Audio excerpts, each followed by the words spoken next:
Good afternoon. Um, I'm making another video because I feel like it. Because I have things on my mind that I want to just put out there so I can focus on other things. I feel like increasingly these days I can't focus done until I get things off my chest, so to speak. Um, I had a conversation on Facebook Live. No, it wasn't Facebook Live. I'm sorry. It was my Facebook room. I had a conversation with a friend, and we were talking about hate. And I want to tie what I'm going to say about hate, what we talked about, to what I said a few days ago about shame and the role of shame in shaping our behaviors and shaping what we do and what we don't do, the role of shame in shutting us down. Um,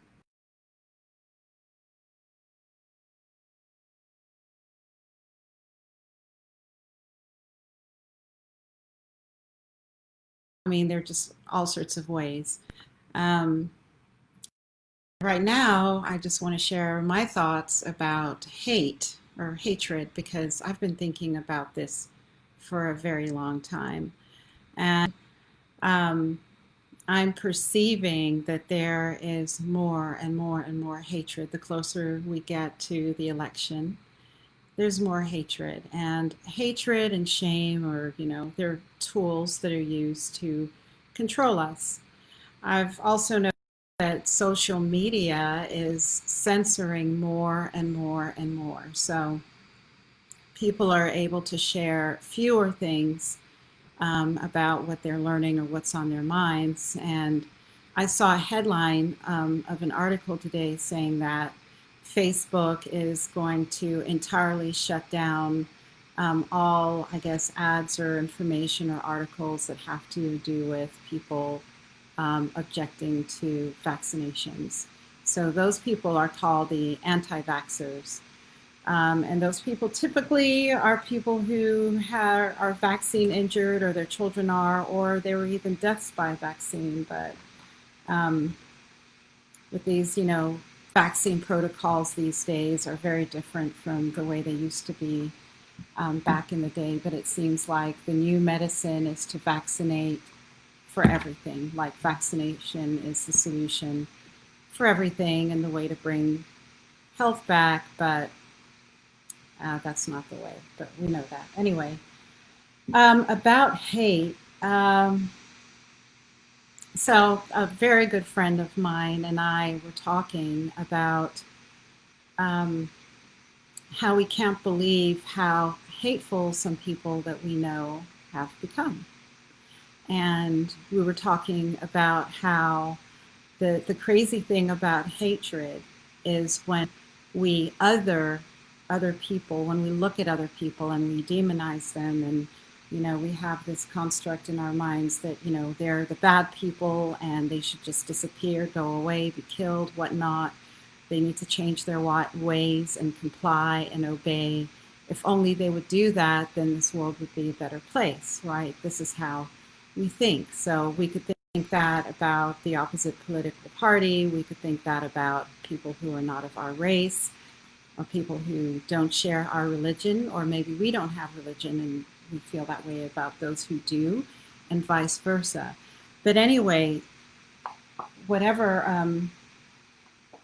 whatever the case is, uh, we have a tendency to become the very thing that we hate. And that's the crazy thing about it.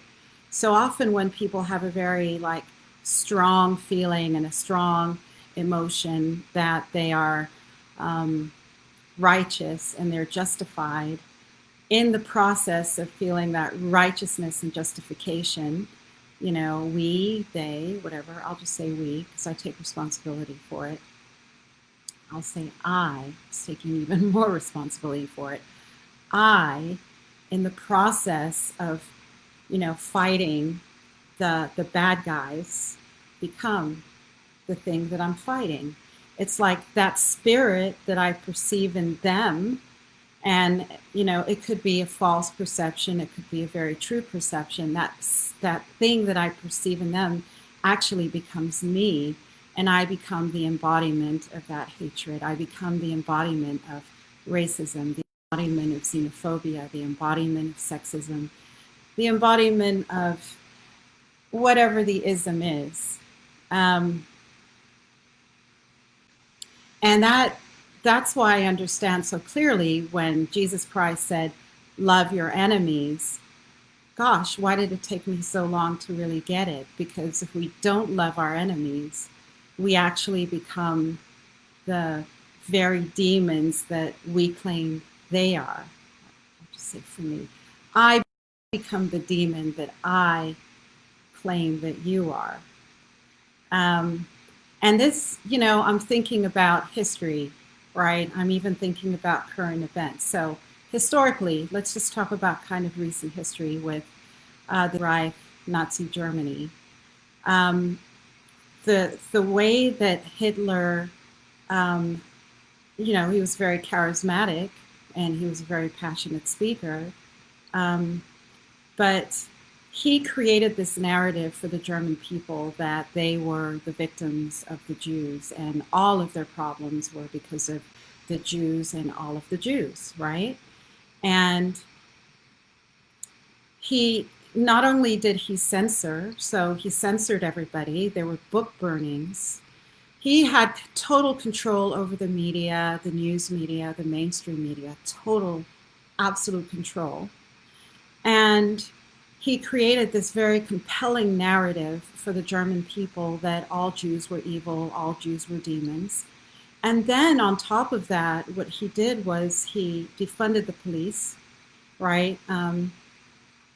And then the brown shirts were the ones who came in and just started, you know, taking people away and killing them and whatnot. And so if you were Jewish or if you were a dissenter, if you were a German citizen, you could be Christian. But if you were a dissenter against what was happening, then you were killed or you were arrested or you were put in a concentration camp. And the role that the tool, like, you know, hatred was used as a tool in Nazi Germany, right? And were indoctrinated into believing that the Jews were their mortal enemies. And there was all of this, like, I don't know, I don't even know what it, I don't want to go into depth about it because for me it's very upsetting and because for me I see many parallels going on today. And so I guess I would call myself a dissenter um, against or for what is going on right now. Because what I see is the mainstream media has a narrative and it's pushing the narrative and it's demonized certain groups of people and people are afraid and we are, I mean, all sorts of things are happening at once. We're just in this like fear lockdown right now. And that's why I keep saying, don't believe anything the media says. If they say this group of people are evil, just take a little bit of time. If you can't go out and meet them in person, meet them online and ask them, what do you believe? What is your belief system? What do you do? What do you see that I don't see? Because I have this algorithm that's tailored specifically, it's curated specifically for me, right? We're living in extraordinarily interesting times, extraordinarily dangerous times, but I have full faith in humanity that we can overcome this, and that's by being in relationship with each other.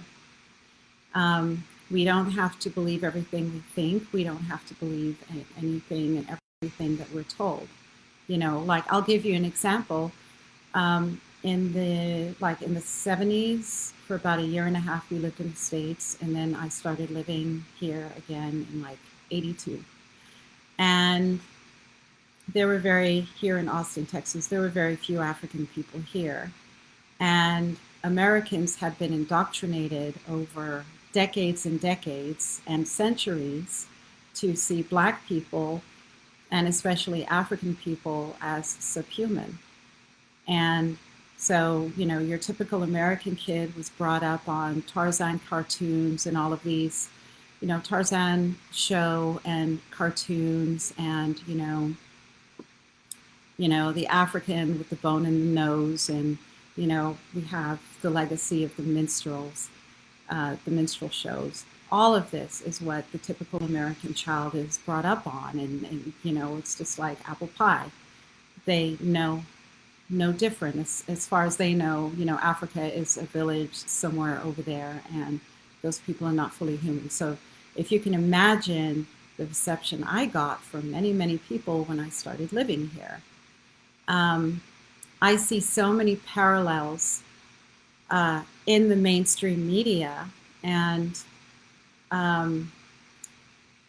there are things that I see that I have a feeling many people don't see, and I don't want to just spill it all, but there's a lot of messaging, and they use music, they use tone of voice, they use certain words and phrases to trigger us into perceiving people in very specific ways. But my personal experience of life is I live here in Austin, Texas. On a daily basis, I encounter people from every walk of life, people with whose ancestors came from all over the world, all different ethnicities. And my interactions are very pleasant. They're, respectful, very, very friendly. I mean, we're here in Texas, and Texas means friendly, as a matter of fact. But, real life, this is entirely different from what we're getting from the news. And I've said this before, I am very suspicious, or I'm on my guard whenever anybody tells me how to think about anybody else, especially in a negative way. Because for me, number one, they're hiding something very important.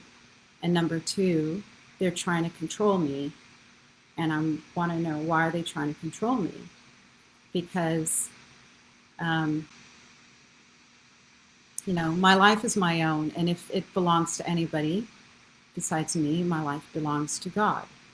And God made me, whole, complete, perfect, the way I was meant to be made. And I don't belong to anybody. I don't belong to a government. I don't belong to any group, anything like that. And I feel quite free to express what I'm seeing and to ask questions. So, circling back around about hatred. Hatred is hatred is a tool. Hatred is blindness. It's hatred is darkness. When you're in darkness, in a dark room, you can't see anything. You can't see what's what. So for me, hatred is a spiritual blindness and darkness. And the trickiest thing about it, it's very, very tricky, because in the hating others, which is really fearing others and not being willing to hear from the horse's mouth what they're about and what they believe and what they think, we put ourselves into these mind states. And depending on the religion, like from a religious perspective, you might say the person is like, sort of like demon possessed, right? It's and it's for that reason that I'm very, very careful about how I perceive other people or what they do. So, for instance, if a politician over decades has made put certain policies into place, or, that have hurt many, many people over time, I'm not going to hate that person. I'm going to seek to like understand or have compassion, but I'm going to love that person, because the moment I hate that person, I'm actually embodying their spirit, or the spirit that embodied them, the spirit of greed, the spirit of fear, the spirit of hatred, the spirit of indifference. You know, if I hate somebody who did something wrong, if I like hate them, then I'm the embodiment of hatred. It's like automatic. It's automatic.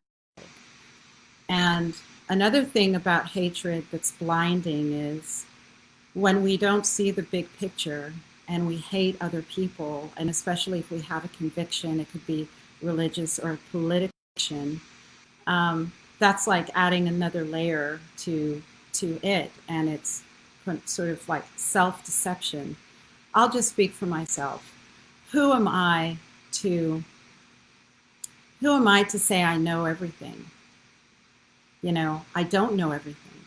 And for me personally, the more I learn about other things, I feel like I expand more. But the more I expand, the more I realize I can expand more.